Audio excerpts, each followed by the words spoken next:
But welcome everyone to our book discussion. We're really excited about this event. It's been a long time planning. I want to thank Colin Jerolmack for coming tonight and really for reaching out to us to have this book event. It's such an interesting topic and an interesting book to read. So I hope everyone got their copy before this discussion tonight. But my name is Jillian Graber. I'm the Executive Director of Protect PT, and we're joined by Colin Jerolmack as well as Ralph Kisberg. I hope I said that right and I didn't butcher that too bad. As well as our Protect PT staff and all of you folks that are joining us tonight. Thank you so much for coming, and we've got lots of great questions and discussion topics for everyone. So let's just hop right in. I'm going to have everybody start by Colin, if you want to start by introducing yourself, and then we'll have Ralph introduce himself as well. Sure. So when we did the run-up show, I was asked to, in introducing myself, just say a bit about how my own biography intersects with this book that I've written. So I'm from southeastern Pennsylvania, outside of Philadelphia. I went to Downingtown Senior High. I got my PhD at City University of New York in sociology, and I've been teaching at New York University now for 12 years. And, so back in 2011, I was living in New York, but still have a lot of ties to Pennsylvania. And I heard at that time that Pennsylvania was poised to be the Saudi Arabia of natural gas. And that sounded really big and scary, and I wondered what to make of that. And at the same time, my adopted state of New York, as many of you probably know, there was a moratorium on fracking, and there was the debate going on for several years about whether there ought to be a ban, which of course was implemented in New York State in 2014. And so I was personally interested in what was happening in Pennsylvania, and then my students in New York City, I teach in the Department of Environmental Studies. And so, a lot of environmentally minded students who were involved in organizing to pass the ban wanted to talk about fracking. And so I just realized it was something that was very big and intersected with me personally, intersected with where my students were at. And so when I had a sabbatical coming up, and I decided that I wanted to go and live in a place where drilling was happening, and to write a sort of account of what it's like to live in a community where this is happening. And so I selected Williamsport for a few reasons. One, I was attracted to Pennsylvania because I'm from there. And I admit I was trying not to be too far away from New York City, where my wife still was. So I was looking for places more in northern and central Pennsylvania than western Pennsylvania. But also Williamsport, aside from that, Williamsport was also really strategically interesting because as small as it is, it's a city of about 28 to 29,000 residents. That makes it the largest kind of urban center for an hour and a half or almost 2 hours in any direction. So a lot of the companies, the petroleum companies, Anadarko, Chesapeake, Halliburton, were setting up facilities or headquarters in town. And in 2012, the year before I moved to Williamsport, it was, although there are counties that have more drilling, in 2012, Lycoming County was the most drilled county. So I knew it was a place where a lot of drilling was happening. In other places, actually, a lot of drilling had already occurred and they were moving on into phases of laying pipeline. And so I decided to live in Williamsport. I lived there for 8 months in 2013, although I've kept up with the people that I met. And so the book really follows a core group of residents from 2013 through to 2020. And I have to say that if there was an idea of what I thought the book was going to be about when I moved there, I thought it was going to be about, because fracking was this hugely political, polarized, it still is issue, even more so today. And so I thought I was going to look at one community and look at how it split a town in half, people for it, people against it, and the conflict between them. And actually what I found was, while there was a few people who were organizing against it, like Ralph Kisberg, who is I came to know right away and I count as a dear friend, almost everybody I met supported it. And not just grudgingly, but a lot of landowners outside of town had leased, and so they were making money. But it wasn't just that. It was, outside of the town of Williamsport, the rural area around it is very conservative. The county went more than 70% for Trump in both elections.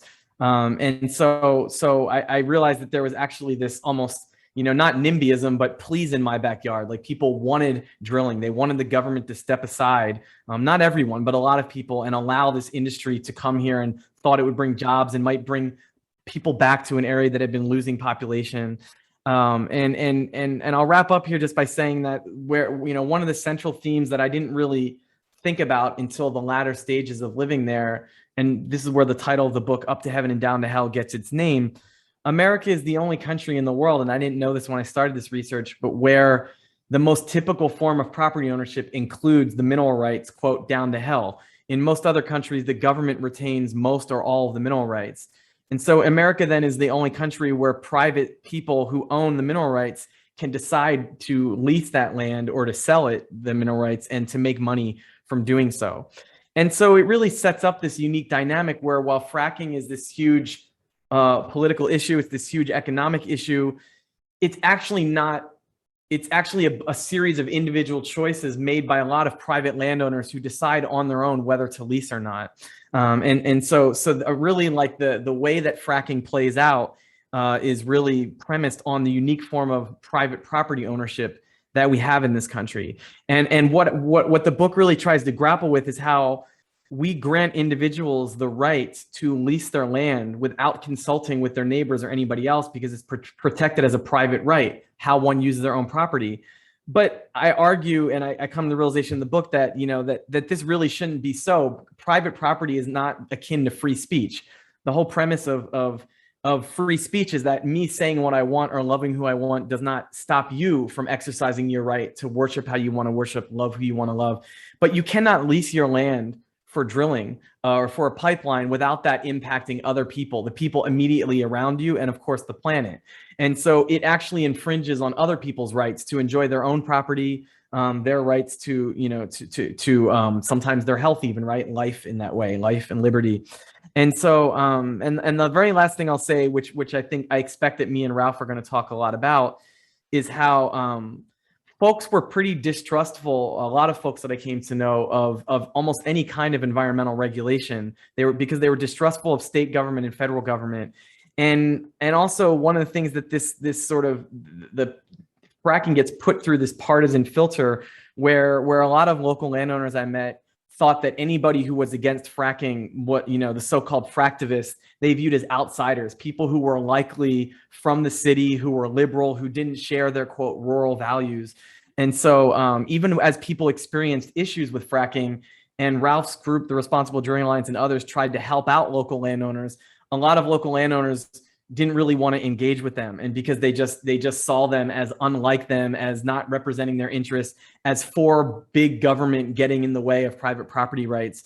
And so there was these missed connections there that I'm hoping in this conversation. One of the things that I hope that environmentally minded people can take away from my book and from Ralph is ways that we can overcome this rural urban divide, this liberal conservative divide, and find some points of common interest to around environmental protection issues. And with that, I'm happy to have Ralph, my friend, my informant, my tour guide, my confidant for my time living in Williamsport, introduce himself. Oh, well, thank you, Colin. I hate that term informant. It has a different connotation, though, in sociology, so I'll forgive it. Well, thanks for having me here, too. Very quickly, I guess I got out of college over 40 years ago, and we already knew things were not looking good in terms of what's happening now with climate. And so it was always a concern for me. But I did, for some time, I worked for a brokerage firm and ended up in New York, and we funded oil and gas drilling programs. And I was a little skeptical, a little curious about it. So after doing that for a while and meeting with wildcat drillers from Texas and North Dakota and Oklahoma, and handing them piles of money every month or every 2 weeks, and seeing them lose most of it, I took some time off and I went down to the Gulf of Mexico and I worked on production rigs. And I kind of learned that it was a messy, ugly business that, lessons that I would help coming later, and got out of that whole field and just sort of Stayed out west where I grew up in Williamsport, but left here for college and stayed out there till 2008 when leasing had really taken over in Lycoming County. It was all the rage. And I was curious about what was going to go on here with a business that I felt like I knew a little bit about and wasn't real confident about how it was going to turn out for our beautiful Pennsylvania wilds and this part of the state, which I hope you'll all get to know and enjoy. It is really a wonderfully water-rich, beautiful area. Forest all over the place. We're still 80% forest in this county. And as Colin said, it's a conservative area. We have a lot of hunting clubs, so that meant big tracts of land that multiple families, had a stake in this. I think more so than a lot of areas. We also had two big state forests in our county, the Tyodotin and the Lycoming, and the Loyalsock, and both of those were targeted early by the Rendell administration, 2008 and 2009, for leasing of public land. So that was a big issue. For me, I'd been involved in about 3 different environmental fights in the West that were all won by pretty much bipartisan opposition. And that's something that just doesn't happen anymore, at least in Pennsylvania or most anywhere. But I was hoping we could get some of that around here for this beautiful part of the world. And began meeting with folks who were also interested in what was going on and not really happy with what we hear from the local media and statewide about it. It was just all pretty much cheerleading. So we started meeting, and then eventually 7 of us formed a 501c3 and knew that there was some polling data indicated about 88% of the county was in favor of some kind of responsible drilling. So we became the Responsible Drilling Alliance, often referred to by our Chamber of Commerce president as the No Drilling Alliance, which, would have been nice, but it wasn't practical here. And we got involved with a lot of the bigger statewide groups because they kind of recognized that we weren't saying, no, you got to stop this. I mean, we wish we could, but all we could do was oppose certain projects and try to get better outcomes for people who were really getting screwed. So here we are 11 years later. Sometimes we have some money, sometimes we don't. It was interesting to see how well funded and well backed Project PT is, and how you have a nice staff of people, and that's great. That's the way it should be. Here it's mostly volunteers, and I'm a paid consultant to the group. I was president of the board for a while, but you can't be paid, so that didn't work out. And it's kind of, we've kind of shifted to we're focused on the energy transition and trying to just get through these last horrible years of the gas development. It's not getting better. So thanks for having me, and I hope I can help out and answer some questions tonight. Yeah, that's great. Thank you guys so much. And yeah, as I was reading about, the Responsible Drilling Alliance, it really reminded me a lot about the early days of Protect BT and really just kind of the how to navigate between a rural community and really how do you speak to everybody and how do you protect everybody? And that's kind of one of the things that we try to do here. We try to, not leave anybody behind, and also understanding that, there are going to be people that lease their land, but that doesn't mean that they give up their right to clean air and pure water, because we in Pennsylvania have a really unique protection in our Pennsylvania Constitution. We have Article 1, Section 27, the right to clean air and pure water, and the aesthetic, natural, historic, and scenic properties of our environment. So it's really great to have that constitutional amendment and really understand what it means. And I often find that there are times when I speak with folks that I would say are more on the conservative side. But I also think about the word conservative, and I think about the word conservation and how those words are kind of rooted in the same type of principles. And so, for you all, living in the area, was there a point when, you kind of had the same thought that, conservation and conservative values can be similar values, or are something that, really folks want to protect the resources, protect the environment, and how that can be, seen in a lot of different ways. I would like Ralph to speak first. I think he could speak about his own actual experiences trying to do that. And then I might make some points, try to make some broader points that I've been thinking about and that I touch on in the.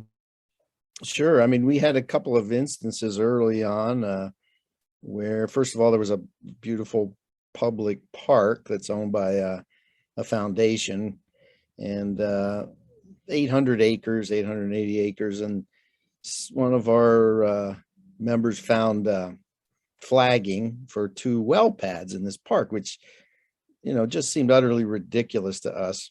And luckily, one of them was studying community activism in college, and began right away, which is something we didn't understand, social media, and put out something on Facebook. And pretty soon, I mean, 4,000 people signed a petition within a few days of protecting this park. And really what happened was the board of the park were, just as they said, just humiliated by this response. And the paper covered it well. It was on front page news, and that surface development got stopped. Eventually they leased subsurface, but those things we can't do much about. And then we had this piece of public land, beautiful 25,000 acres in the Loyalsock State Forest, that's sort of ringed by this tremendous 28-mile hiking trail called the Old Loggers Path. It's just spectacular, beautiful country. Lots of folks come up to hike it. We do lots of day hikes up there. There's a beautiful stream called Rock Run that's hits by this trail a few times. And that whole area was severed. The state never had the rights to it. So that was something that we felt, the public will respond to. And they did. I mean, we had again, a lot of publicity. And this time we had statewide backing for this. All the big statewide conservation organizations, at least the Penn Future, Penn Environment, Sierra Club especially, jumped right in. Keystone Trails Association. I mean, it went on, and we really made the social license inactive, at least back then. But your local favorite gas company, EQT, just purchased these rights, and they own them outright, half of them on this 25,000 acres.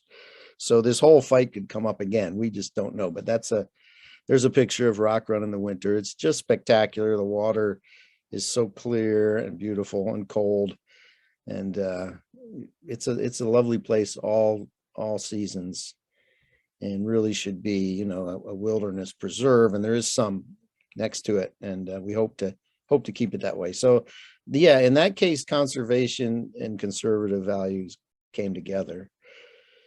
In terms of the other issues, boy, it's tough around here. I mean, even people, as Colin showed well, who had damage from gas drilling are reluctant to really go against the industry and the benefits for the area. So it's a difficult way to go.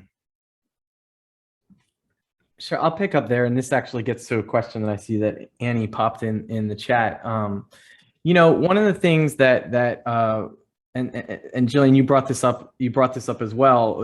This environmental rights amendment.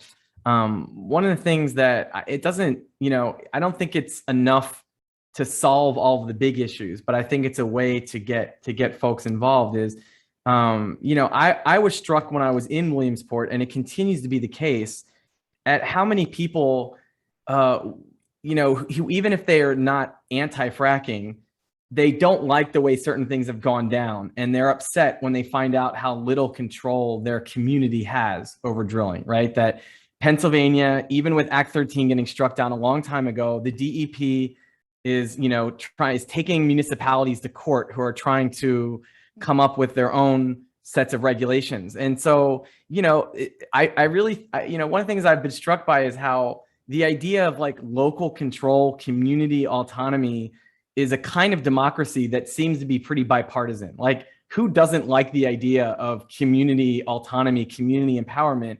And while that doesn't, of course, mean that every community will do what environmentalists would want them to do, I've been struck by all of the sort of major cases of municipalities in Texas, Colorado, Pennsylvania, that, every time you hear about a community that's pushing to try to create its own local regulations, even in conservative communities, I never heard of one where they want less restrictive regulations than the state ones. They want more restrictive, right? And so I've really been struck by how Pennsylvania is a home rule state, but municipalities have to opt into home rule. They have to create their own constitution. It has to be voted on. And only several dozen municipalities out of the 2,500 municipalities in Pennsylvania have a home rule charter. And so I think that that's like one avenue. And you see, the case that probably a number of folks here are familiar with, but, Grant Township paired up with the CELDF to create a home rule charter that was their way of explicitly banning a wastewater injection well. And they invoked this clause, this environmental clause of protecting people's right to clean air and pure water. And the DEP sued them. Eventually, the DEP withdrew the permit. It's now going to trial. And so in a way, it's like home rule, home charters on trial. But I think that it suggests to me that there are a lot of communities that do not have a home rule charter. And I wonder if some of them might be interested if they knew more about it. And that to the extent that these home rule charters can create regulations that are grounded in this environmental rights amendment, they might hold ground, because a local constitution can't contravene state regulations. And that's where the state is saying, well, oil and gas is a statewide interest, so you can't go against it. But with this environmental rights clause, I think there's some strong juridical grounding to say that this is in keeping with the state constitution. And so I think that, the lesson I sort of took away is a lot of folks I met love the land. They might even see themselves as land stewards. They don't like, they can trust, they might accept restrictions on how private property can be used. So more regulations on how drilling can be carried out if they are a part in creating them. So if the community creates them, they don't like them if they're created by Harrisburg, let alone Washington, D.C. And so I think that home rule charters are one way that we could get more folks on board who might balk at sort of state top-down environmental regulations. Yeah, and that's so interesting because, as a Commonwealth, this is something that any community can do, and it's crazy to think that there are several communities in Pennsylvania, surrounding Penn Township, for instance, that have no zoning, so they have very few regulations at all. It's all whatever the state, it's down to the state, and whatever the state says is what's happening. And then it's a really tangled web, because then you have a DEP that's not really strong. They're not even enforcing the rules that are on the books now, and then you have rural communities that from my experience can't fight the industry. They don't have the power. They don't have the numbers. They feel really helpless. Even if they do want to do something about the industry, even if they do want to restrict it, they find it really difficult. And I think a good example of that, and I don't know how much you know about the work that we've done here at Protect PT, but back in 2015, there were 3 well pads that were denied in Penn Township through the zoning process. Fracking in Penn Township is actually a special exception use, meaning that it has to get special exception because it's not something you'd normally see in an agricultural zone or and possibly in an industrial zone, but in an agricultural zone, it's not something you'd normally see. So it's a special exception use, and the zoning hearing board denied 3 well pads, and then the drilling company turned around and sued the township for $380 million, which is an extraordinary amount of money. So similar things happening, like you were talking about Colin and Grant Township, where you're having the DEP sue you for what? For trying to protect the people, and it's such a tough situation because, I mean, at what point does our Pennsylvania Constitution, which is supposed to be the highest law within our Commonwealth, where does that fit into this? When you have, it's like fair game for the industry to just move in and do whatever they want. I don't know if you have any comments to that, Ralph, if you have any comments to that. Well, I do. I mean, it's, a little different up here, and perhaps similar in a lot of your area, in that because of the Act 13, the impact fee, the money that the municipalities, the townships get, they all of a sudden, first of all, they don't want to go against the people they hear from, which are the larger landowners that are going to benefit from leasing. So despite the option to do something further with the regulations, they don't want to do it. And the only places we've had any luck in our county, and I mean, we have 52 municipalities, so maybe 6 or 7 of them produce pretty significant amount of gas. So they don't, the only way we've gotten anywhere is suing. And luckily, both Penn Future and now Fair Shake have helped us out. You know how great Fair Shake is, and Penn Future was wonderful. And we got a decision that went positive against a well pad in a municipality here by the local judge, and then the Commonwealth Court never met an industry decision they didn't favor. So it was overturned, but then it went to the Supreme Court. So, I mean, it's expensive and it's time consuming, which is not a bad thing, because you don't have anything happening while it's going through the system. And we have something going on right now. And, but that's the only real way we've been able to make any progress. It's great that what Grant Township's done. One of our founding members has testified in that hearing the other day. She was part of it. So, we agree that's a great way to go. It's just practically speaking, they've figured that out years ago, that it will give them some money and then we have them. At least in Pennsylvania. I mean, I think I think Colin's right. In other places where they're like New York State, for instance, where much more of the population is more concerned and more aware about the problems for most citizens in any municipality with this type of development, you can make some hay with local control. Yeah. And so this is a question that and I think Colin, do you know, like, do you think that we you and Ralph really talked about Annie's question, what's been successful in bridging the gap between the rural and urban? I think we touched upon it, but how have folks navigated working together without diluting their mission to protect health and the environment? I think it's a great question. Yeah. I mean, I think, so Ralph, for those who don't know, Ralph is a prominent character in my book. And one of the things I say that Ralph does is this. And so I certainly want to hear what Ralph thinks. I'll say a few things about what I think, but, I think that, and I do think that in some ways we've answered this question, but I mean, I agree. My perception is the same as I perceived what Ralph had said, that it seemed to me that when the RDA campaigned and when other groups got involved with, pardon me, my light went off there, preventing drilling on public lands was a topic, and particularly in Lycoming County around, as Ralph mentioned, this one area, Rock Run, that got a lot of people were really pissed about that. And it seemed to me that, that emphasizing, what RDA calls special places, that are really meaningful to folks, and that they're not personally going to make any money off of that. That was an issue that got I mean, Ralph in a way understated how much mobilization, support, attention that campaign got. I mean, statewide attention. It became a statewide issue.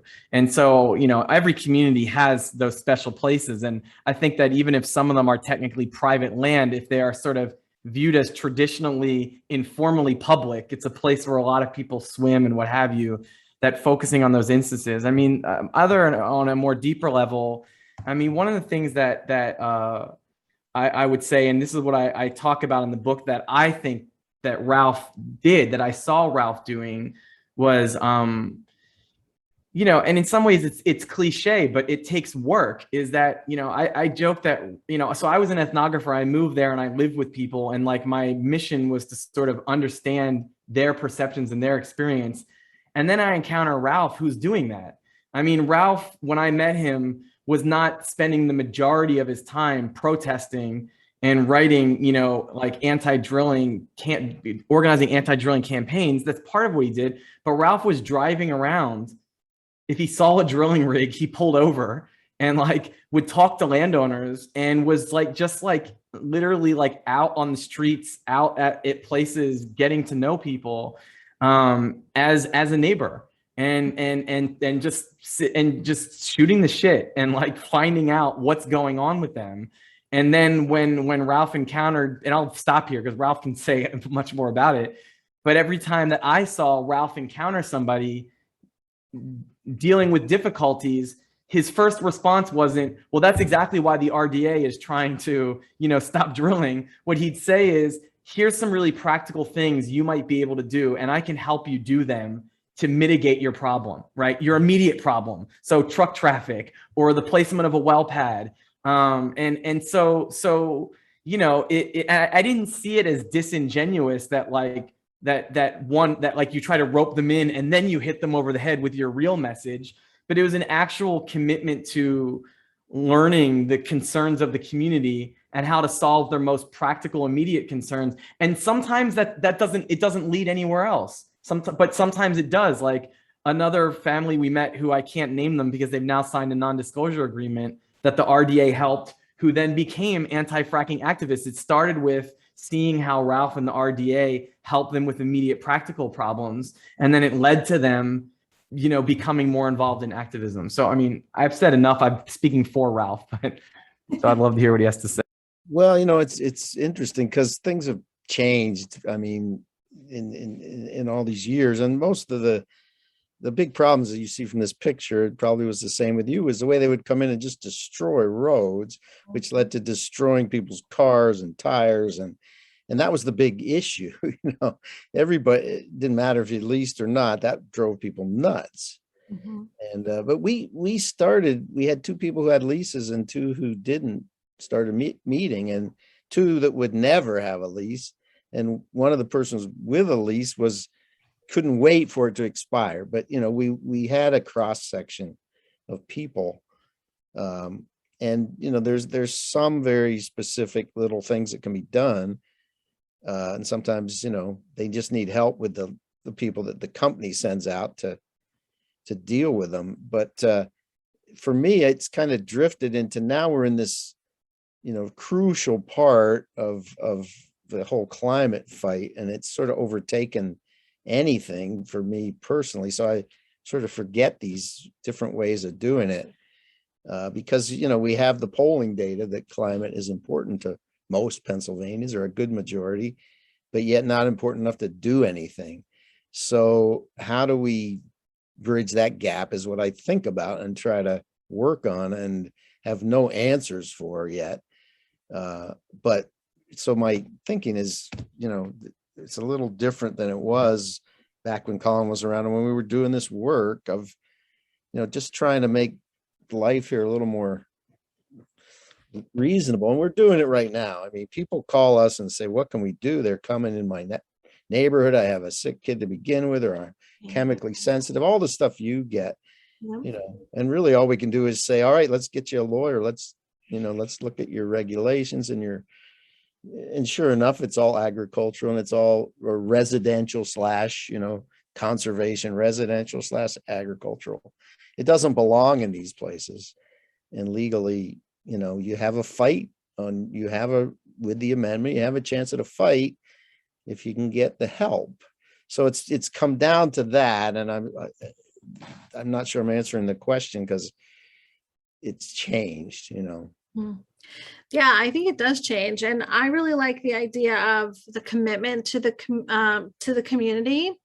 And I really liked the way that Colin, when I was reading the book, you were describing kind of that commitment to community and how people, there used to be so many associations. There used to be such a really, you have the Lions Club, we have a Lions Club around here.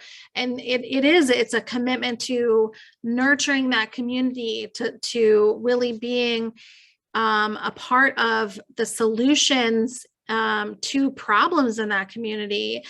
And so it's funny that you say that. And Ralph, it sounds like your journey is very similar to ours, because we still have people that call us and say, what do you do? What can we do? But it's kind of like, dealing with a crisis. And so if you how can you best deal with that crisis at that time? And then once you deal with the crisis, or once you have some type of resolution to that immediate threat, then let's talk about how we can prevent that threat in the future. Which is a harder topic, I think, to really talk about, because, you can test the air, you can test the water, you can, we actually test for noise because truck traffic makes a ton of noise, drilling and fracking makes a ton of noise. You can, report the road destruction, to your local government and say, hey, you guys allowed this. What are you going to do about it now? Right. And there's all these things, but, I just thought it was so interesting about, the commitment to the community. And I really feel like if we could all get on board with that, that commitment, I think we'd find a lot of common ground. And I think we'd find that we at the heart have the same or similar needs and values. People pick a community, people pick a place to live because they want to live in a certain type of spot. They want to have call someplace a home, have a sense of place. And I think that was really something that was a kind of a theme that I found in the book. We have a lot of great questions in the chat and some comments. We have someone here from the Lock the Gate Alliance Australia, which I think is really cool. Thank you so much for joining us, even though it's like all the way on the other side of the world. So if you guys wouldn't mind just reading some of these comments, and then we have some folks saying thank you for telling the story and how it was really impactful. I find it really interesting, though, even the title. When I first read the title, I didn't really know what it meant, but then you described it very, very well what it meant, and just this idea of that this idea of land ownership in the United States and in Pennsylvania. And I often think about, a lot of times when we're on meetings, we talk about how we're actually on occupied land right now. Our land, we're occupied here in Penn Township on Osage land. And so, I think about that and how it's so different from that way of thinking of, it's everyone's land, and the land is not owned by anyone. And I recall one of the first times I went to a meeting about drilling in Penn Township, and there was this lady that said, my land has been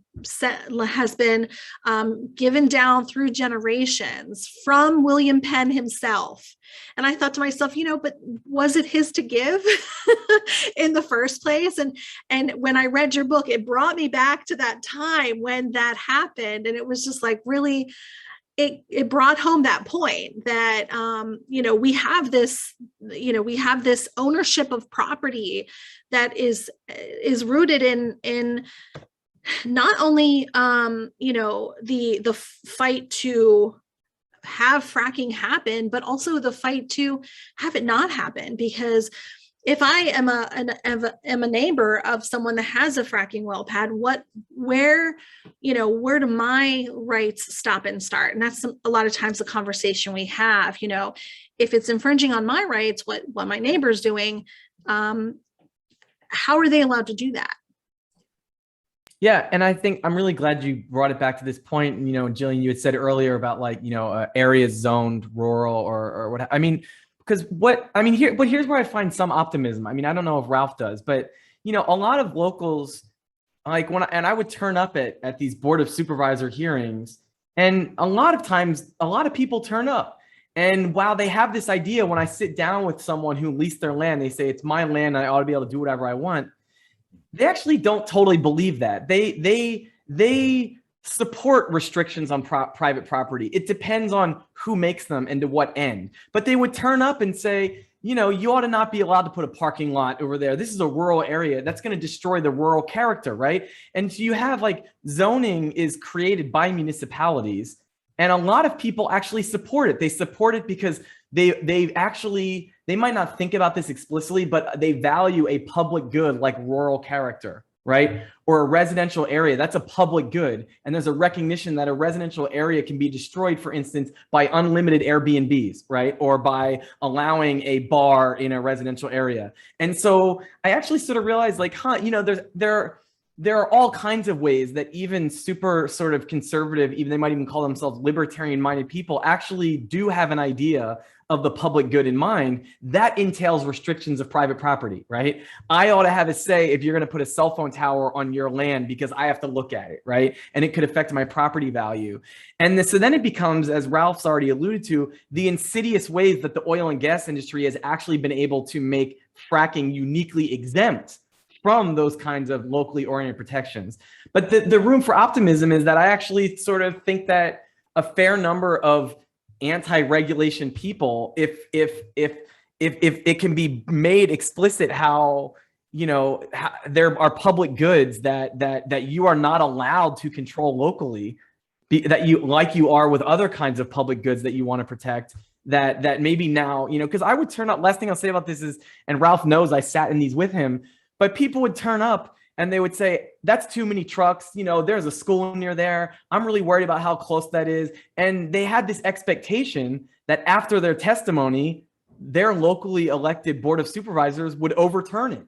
And then the board of supervisors would have to sit there and say, well, we really can't do shit because it meets the state requirements. So we have to allow this.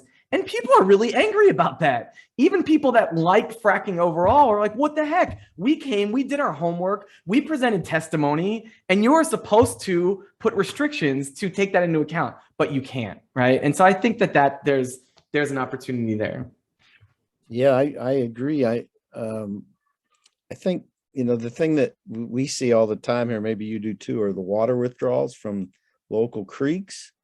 And just about everybody opposes it because the truck traffic alone is a tremendous burden. It can be 24/7 for God knows how long. They pay virtually nothing for this public resource. And, people get upset about it. And I think the thing to remember about anybody that's lived in a rural area, you can't do it without your neighbors. Enough things go wrong. Enough things happen when you're out there pretty far from the cities, that you have this bond with your neighbor, no matter what your political background is. And it's unfortunate that this particular development, because so much money comes with it, is really, you've seen neighbors do horrible things like put the pad on the edge of their property right next to yours. And it was 200 feet when this all started in terms of a setback from a dwelling from a well, not just a well pad. That got moved, but it's still horribly wrong and not necessary. I mean, we have to remember, I think now, that so much gas gets produced from 4 or 5 counties in this state, but yet 30 some have wells. And I don't know what it's like in your area, but in our county, with all these municipalities, only 5 or 6 of them produce almost all of the gas. So it's all concentrated in certain areas, and it could be done a lot better. If the problem is getting people to pay any attention, because they're checked out. Ralph, I just want to pause on this picture right here because it's so you could see the road, the potholes in the foreground, and you see that well pad was the side of a mountain that was entirely chipped away and it's flaring. And this is directly across the street from one of the members of Ralph's group, the Responsible Drilling Alliance, who has this beautiful 150 acres with a conservation easement. But this is what she was dealing with, right? I mean, her ability to even drive safely on her road, her ability to see this night sky gone, her ability to even hear and have sanity when it's flaring like that. It sounds like a jet engine, right? And I mean, that's entirely infringing on your ability to enjoy your own property. And that's something that, the people like Protect PT and RDA can take credit for, along with the other statewide conservation groups, especially Sierra Club, Penn Future, and Penn Environment. And that is, we don't flare anymore unless things go wrong. And that's not a regulation. That's just a social license. Before, it was like a showing off. We had one that was completed just before Christmas Eve, and they blew up this giant flare. It was like, well, look at us. Isn't this great? The noise was unbelievable. I mean, just this stupid crap that they pull, but so there are positives. I mean, we have made some progress, but I noticed a couple of questions. I just wanted to say to people asking. Simone, I had 5 or 6 people from Lock the Gate Alliance in Williamsport. I mean, you guys may have too, when they were touring around. I mean, we used to host people from all over the world, and the Australians were great. We showed them what's going on here, and they were horrified. We had a Green member of Parliament and a bunch of local ranchers, and they were adamant against going forward. But unfortunately, I have coal bed methane in Australia, and it's not much better. Somebody was asking, Annie was asking about Williamsport, and just what, let's see, what was the question? Maybe how is your book affected? What effect has the book had locally around Williamsport area? Yeah, I think it was very little so far. We're hoping when Colin comes, it just hasn't, the newspaper refuses to acknowledge its existence. And Colin is coming to give a talk live at our art center, and hopefully some people will show up and some reporters will show up. I don't think people know about it, frankly. And it's kind of a shame, because there's probably 30 characters, so everybody knows somebody, and it's not a big area. But it hasn't yet, but we're hopeful. And people are tight here, so when it goes to paperback, it might be more popular. Ralph, I think a good question for you. So Annie says, after learning about, being one of the people in Williamsport, what do you think the future looks like? What is the mindset towards renewable energy? I know having windmills or solar panels on farmland can produce a lot of profit for rural landowners. Have you talked to anybody about those issues? Do you have a sense? Yeah, I mean, we're seeing solar panels popping up here and there on houses, and people that want to do it, and talk of community solar if we can get it. And we also see, sort of totally agnostic, money-driven people looking at bigger solar farms. Mm-hmm. And that's, I guess it's a good thing. It really depends on where they go. For instance, here they put a windmill ridge in one of our mountaintops before any fracking started. They never required them to reseed. If you look at it on Google Earth, it's just bare earth on top of a ridge. I mean, there were some stupid things done. But I think, we're hopeful that it's all about money here, and somehow eventually, when you can make power without buying a fuel and transporting it, it ought to be cheaper. It's not going to be cheaper for a while, and that's the problem. The other problem we should note, once we're talking to you, is in our legislature, which is so just dominated by this industry, the chairman of the Senate, and I guess they combined natural resources with energy. which seems ridiculous, is from our district, and 3 of the top 5 counties, and you have the other 2 are in his district, and he'll stop anything to help this transition. And so we have to think about that fight, because we are looking at, federal government that wants to move forward, financial markets that want to move forward, and Pennsylvania that wants to keep producing gas power for the region. And, they're going to try to hang on to that. And we've got to organize as groups, and with the knowing that we have the polls on our side, people get it. Yeah. Get this to these politicians. I think that's right, Ralph, because, if we don't, we're going to be left behind. Yeah. We were talking earlier today with Ben Hunkler from Orvie, who had done some research. They had done some research on the boom and bust, economic impact of fracking. And, it's clear that if we don't proactively engage in ways to develop technology and develop, renewable resources here in Pennsylvania, we are going to get left behind. And I worry about that because, this renewable energy, we're going to have to do it whether we want to or not, because despite the industry's claims that there are hundreds and hundreds of years worth of natural gas in the ground, that is just not the case. So we're going to have to do it eventually. If it's not for the health of the planet and survival on this planet Earth, just for the ability to have energy. And I can say, I grew up in York, Pennsylvania, which is like in the middle, lower part of the state, really close to the Maryland line. And I flicked on my lights and never once thought about where that energy came from. And it's towns like Williamsport, it's towns like Penn Township in Washington County and Greene County and Lycoming County and Susquehanna County and all of these counties that are in the shale play that are responsible for people having their lights turn on and off every single day. So with that, Ralph, do you want to talk a little bit about the difference between Eastern and Western Pennsylvania?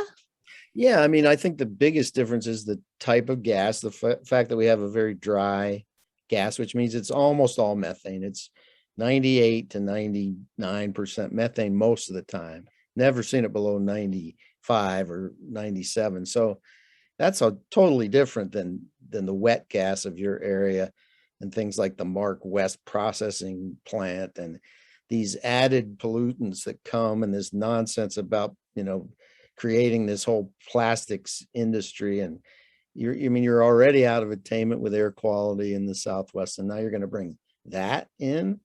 And these companies individually all have their rights, and they're going to get to pollute a certain amount, and you guys are going to suffer. So, sometimes I feel like we got to tax this industry in a way that begins to shut it down.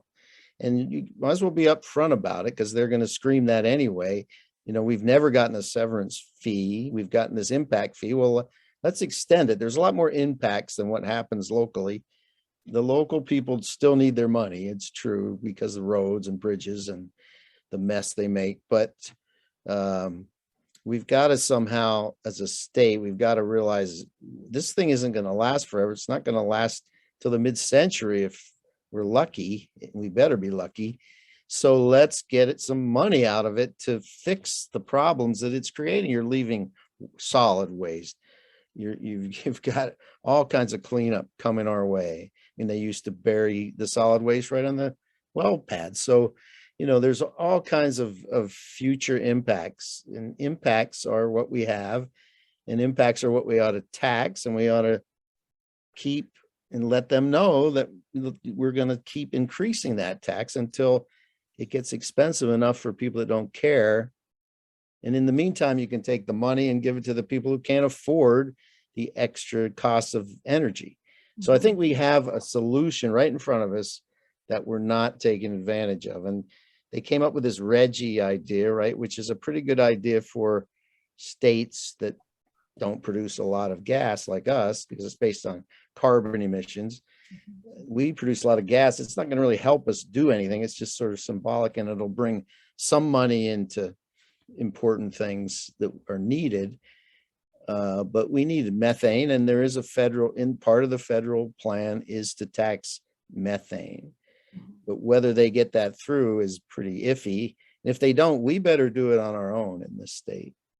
We've got to start talking that up among younger people who get it, who's going to be paying for this stuff for the rest of their life. And I think there's some real progress to be made based on the fact that people get that we've got to do something. Yeah. Yeah. And for anyone that doesn't really know what Ralph was talking about with the wet versus the dry gas, Annie actually, what was it, earlier this year, had a great an event with the story of plastic. So if you haven't seen that movie, please do, because it really talks about the new product that the oil and gas industry is selling, because they're not selling as much natural gas, right? The new product they're selling is plastic made from wet gas, which is what we have here on the western side of the state. So it's just a new way to pollute our air. And as you said, Ralph, we already are in non-attainment for air pollution. So Lois wanted to know, could you explain the severance tax idea a little bit more? I guess it was described on page 170 and 71. I mean, I can, or do you mean Colin? I can go ahead and, we have this impact fee, and then part of Act 13 that still was the updating the oil and gas law in 2012 was a poison pill that said if Pennsylvania put a tax, a severance type tax, which every other state does, meaning the gas is not here forever. Once it's gone, it's gone. So we need to tax it. This is what Texas does, is what Alaska does, at the rate of 23% for oil and gas. Texas is about 7%. Every state but Pennsylvania does this. And in the law that the industry obviously wrote was, if we do that, the impact fee goes away. Well, the impact fee goes to all the local municipalities that have gas, and that means a lot of legislators. So they're not going to let that go away. So you can't call it a tax. That's the first thing. It's got to be and I say, instead of a severance fee, forget that. We never got one. We already have an impact fee. What about the rest of the impacts? What about the climate impact? Pennsylvania, for its population, has an outrageous amount of greenhouse gas emissions. So what can we do? And I mean, if you tax it at a decent rate like everybody else, you could easily start by raising $1 billion a year that could go to the just transition for workers like coal workers that are going to be out of a job. It could go to people to put insulation, or just somebody come in with a bunch of great stuff and fill up all the gaps in your house. It could go to your mini split instead of your gas fired heater. It could go to a lot of things, and we just have to figure out how to get it out there and create jobs and start showing the legislature that, hey, this is a better way to build an economy. Because this way, we're doing it now, benefits a few businesses and a bunch of big landowners and a few workers. And that's about it. The rest are detriments, except we have cheap gas, or we've had it. It's doubled in price in a year. So how long is it going to stay cheap? The only tiny little thing I'd add to what Ralph said, just to be very specific about, if the question is what a severance tax is, it's tax on the gas that is consumed out of state, right? So the only thing I'll say about that is that, in addition, is that it's not surprising but ironic that the gas is whizzing along pipelines by the houses of individuals who are heating their homes with oil or from propane bought from somewhere else. And so it is the case that most of the gas is consumed by other states. And so the idea that every other state, as Ralph mentioned, does is they tax that gas that is going to be sold out of state, that is not directly benefiting the residents of the state whose natural resource is being taken and consumed. Other states and other countries. Right. Yeah, of But course. I think we all pay it. I mean, it would impact locals very tiny, a small amount, not enough to really notice when the price of the commodity has doubled in a year. Yeah. Yeah. And so Marin says, but our legislators are too busy giving subsidies to oil and gas industry. That is so true, Marin. I have another question, a really specific question about the book. So in chapter 11, Annie had such an excellent soil at Beach Grove Farms, but she couldn't convince Penn State Extension to use their air monitors when it was exposed to oil and gas operations. Is there hope for Penn State Extension to stop being a clearinghouse for natural gas propaganda? I really like that question because I often think the same thing.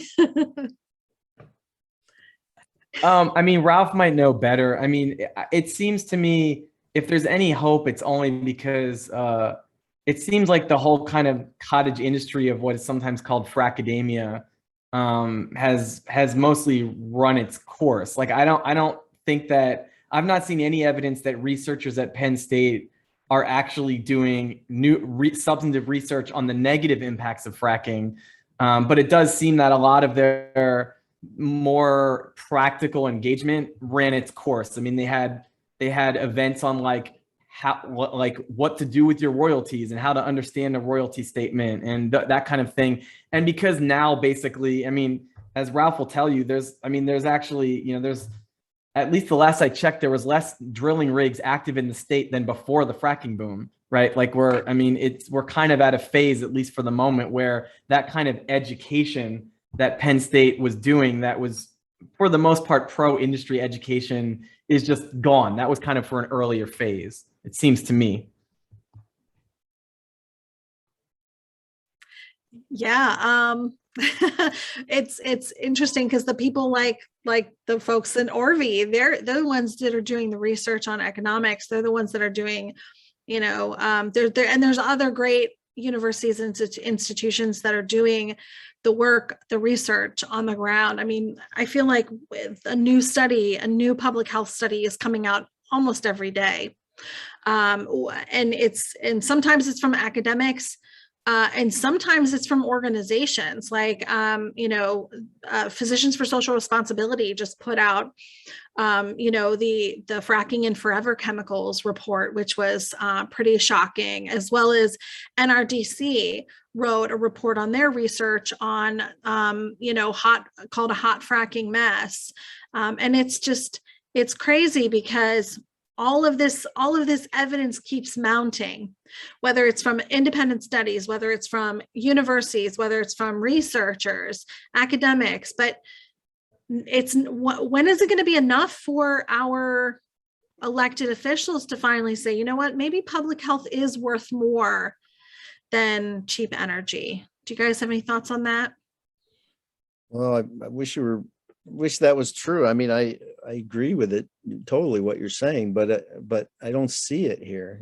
People are burnt out. They're not paying attention. They don't see it. They don't see people sick here. They don't see the air quality. They don't relate the climate to gas, and they're checked out. And so I don't know what it's like. I can't imagine it isn't worse with what you're going through and what those kids are going through and families in the that whole region down there. It's really awful. But it's different up here. We're just much more remote, much more rural, and much more mountainous, I think, for the most part, where the drilling is. And Susquehanna County is a third of the population of ours, and Bradford's half, and we're all in a valley. Most of the gas is north in the mountains, tucked away on bridge tops, and people aren't paying attention. And you can tell people that if you're cooking with gas, you're gonna have an increase in asthma rates among children that live in that house, and they're all gonna say, but I like my gas stove. I mean, it's really tough. But we know that climate is something that maybe we're beginning to see the costs coming home.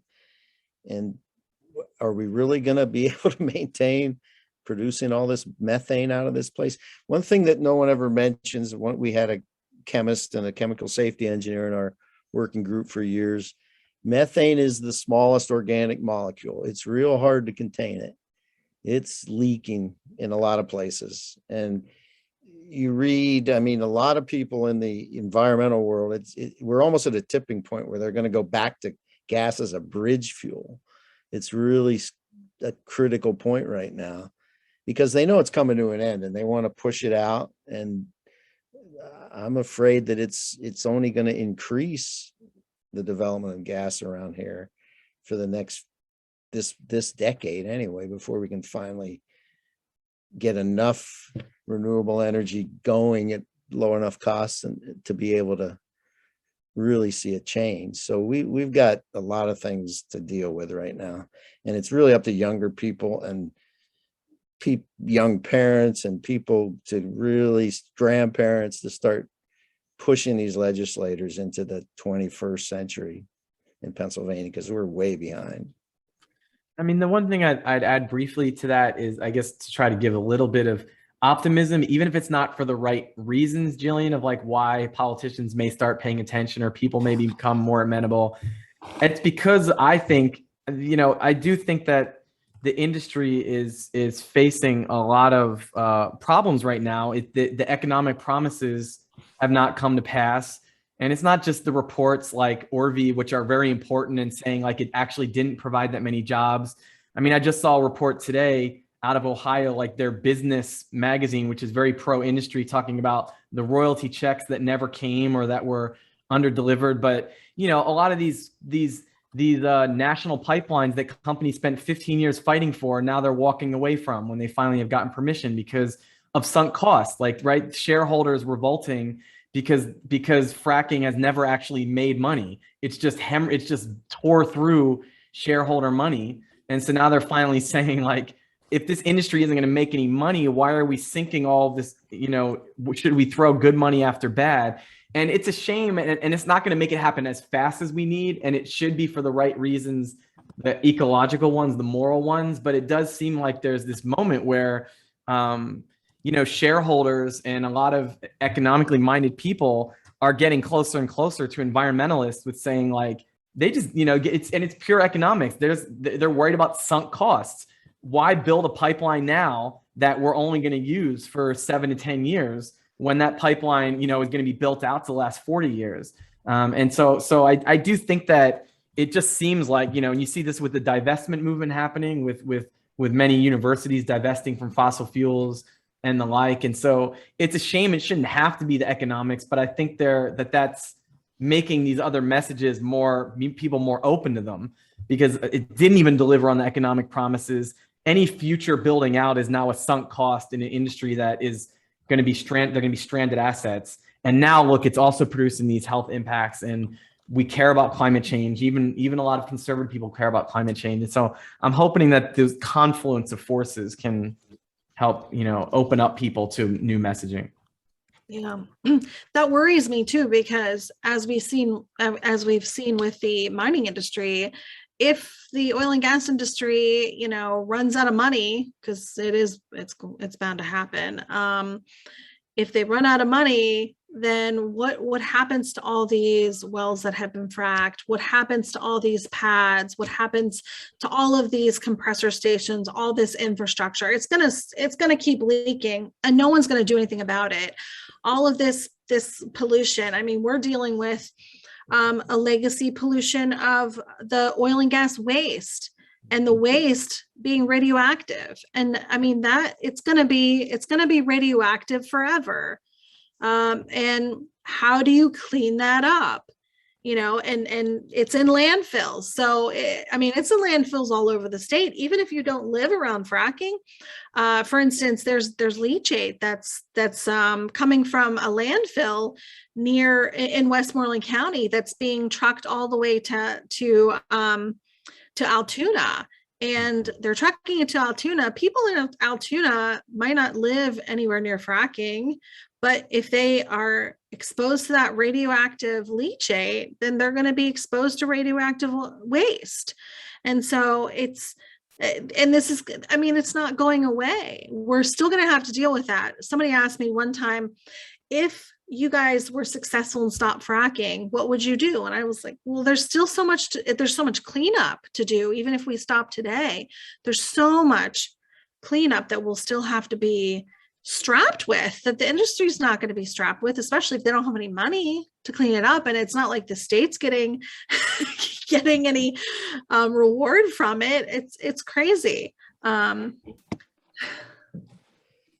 you'll have wells that will need to be plugged over and over again. That it's like a cemetery. You'll have perpetual care. I mean, we have what, 300,000 wells that have never been plugged in the state, probably, from the old days. So we have this bonding that's ridiculous for current, and I mean, the whole system is set up for them to, to go bankrupt eventually. And they pass along properties to other shell companies and people who can come in at a lower basis of cost and keep producing. So it's a vampire industry. You're really gonna need that garlic or something to kill it. And it's a tax. That's all you can do, is tax them to death eventually. And doing that, of course, they're gonna scream it's gonna just raise the cost of energy. Well, you transfer that back to people, and people that need it the most get it first. And, there is a way. There's got to be a way. I mean, get some pencil and paper and economists, and let's just figure this out, and there's a lot of great plans nationally, all coming from one side. The rest of the side is afraid to, go against. We have two things here that Penn State doesn't get credit for. They have two of the best climate scientists in the world, Michael Mann and Richard Alley. One's a Democrat and one's a Republican, and no one in the legislature listens to them. And our governor's an idiot. I mean, he's really been pathetic. I have other words, but yes. Yeah. So, what do we get next time? We could easily get somebody worse, but maybe we get somebody better. Let's hope we get somebody better. I like to use the word coward, because when my kids went with about 50 other kids to Harrisburg to talk to him, and they wanted to hand him a petition about, protecting our environmental resources and our right to clean air and pure water, he snuck in the back door of his office, and they said he wasn't there because, a bunch of kids are so terrifying. Kids because kids are going to hold you accountable, right? My son said, when are you going to stop making excuses? We have the right to clean air and water. And this is coming from a 10-year-old. I mean, if our children recognize that they deserve better than what we're going to give them, then maybe we should give it to them. Maybe we should go in that direction. And it's really messed up, as Simone was saying in the chat. So we are at 7:45, and I do have one question that I want to put out there to Colin from Lois. Do you think that there's a chance that the book would turn into a screenplay or movie? I have no idea. I mean, I think that actually this does get to a question that somebody else asked about. There's this wonderful book, Amity and Prosperity, which is closer to home to protect PT anyway, about fracking in southwestern Pennsylvania.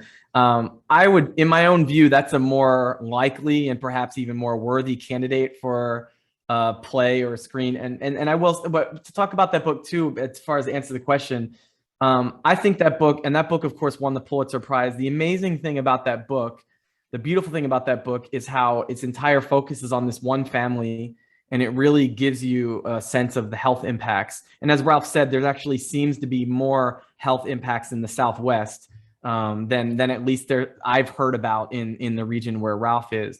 And through this family and the pushback that they get from industry and the DEP, you really get a sense of how they're going it alone and how there's not really any accountability. What I tried to do, I do think that there's some ways, of course, in which our books are similar, but I think there's some pretty big differences that, I didn't really talk about it tonight because I really wanted to focus on the practical linkages to environmental action. But I really try to move outward from this town and fracking to talk about I developed this idea, and I'll close here, that I call the public-private paradox, in that a lot of decisions that we treat as private decisions there are no restrictions on how much food I buy, how much waste I generate, how many vehicles I own, how much I drive.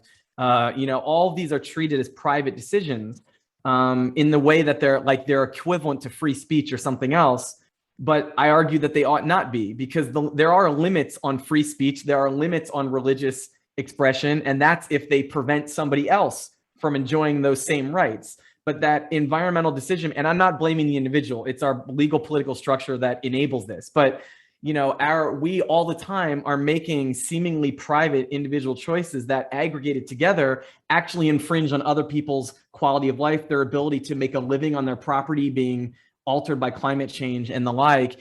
And so I really try to use what's happening in individual. So when I'm describing how an individual's decision to lease their land impacts their neighbor, I'm using that as a way to talk about all the kinds of ways that you and I, people who have not leased their land, living somewhere else, maybe in a major city like New York City, are also making similar decisions, with whether we recognize it or not, are party to decisions and actions that have consequences that infringe on other people's political rights. And so I feel like that's a distinction between our two books, and it also answers the question. I think it's a distinction that favors that Amity and Prosperity being more of a straightforward narrative book that would become a movie than my own. If anybody's interested, I'm happy to consider it, but yeah. Yeah, I agree with you there. But I think one of the similarities that I really loved about both books, and if you haven't seen our discussion with Eliza Griswold, we had her on last year. I think Patrick's going to try to find the link and post it in the chat. One of the things I loved about both books, though, I think you both did such a fabulous job of kind of setting the stage and telling the history of the area, which I think is so important when you're talking about a community, to understand the history of how we got here, right? And we talk about this a lot in Southwestern PA, because, here in Southwestern PA, where, there's such a rich history of resource extraction, right? Of coal mining, of steel making, and that really, like, working class, working hard, resource extraction mindset, and kind of the pride that goes along with that, I think is an important part of why, us here in the southwestern part of the state, why there are so many folks that are just for, they feel like this has to go forward, we have to keep fracking. But I feel like that same mindset could be applied to any type of renewable resources, right? Where we could be the next hub for some type of renewable resource technology, and we could replace and still have that rich history of working class pipe fitters fitting pipes for hydropower, and electricians, building all of the electrical grid to support all this new renewable infrastructure. And I just, I feel like we can change that for the positive, and still keep the integrity of our communities intact. Yeah, we have a role to play in the future. Let's get on it. That's right. I'm with you there, Ralph. And Ralph, I would like to talk offline more about the bonding issue, because I've got some insight I'd like to share with you about that. All right. So we are at 7:50 now.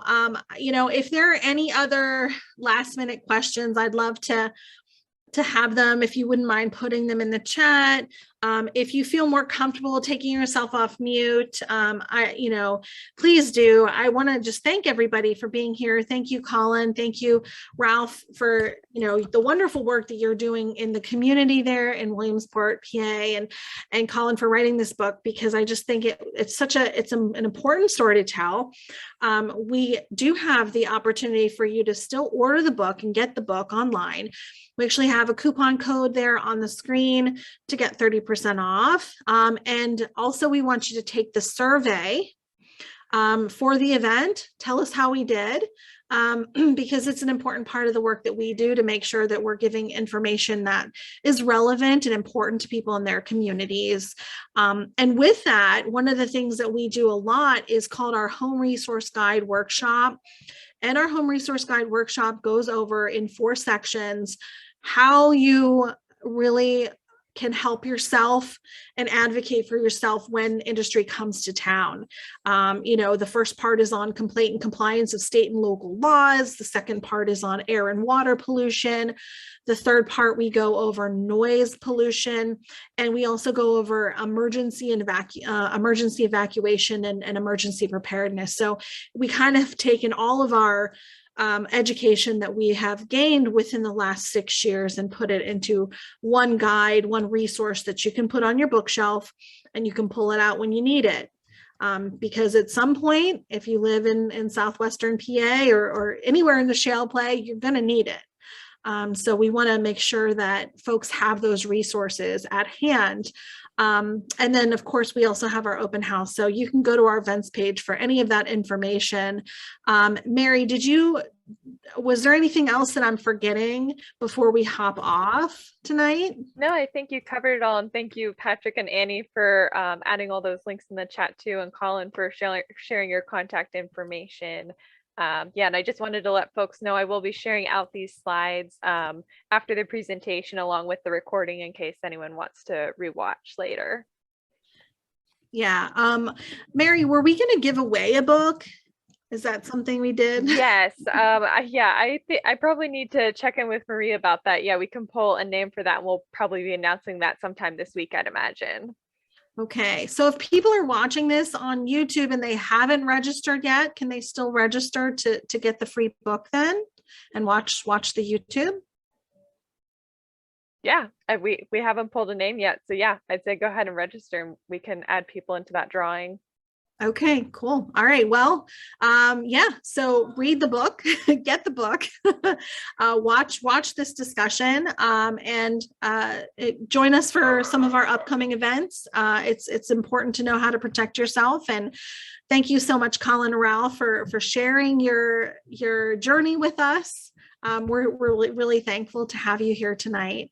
And thanks everyone for taking the time to spend with us tonight.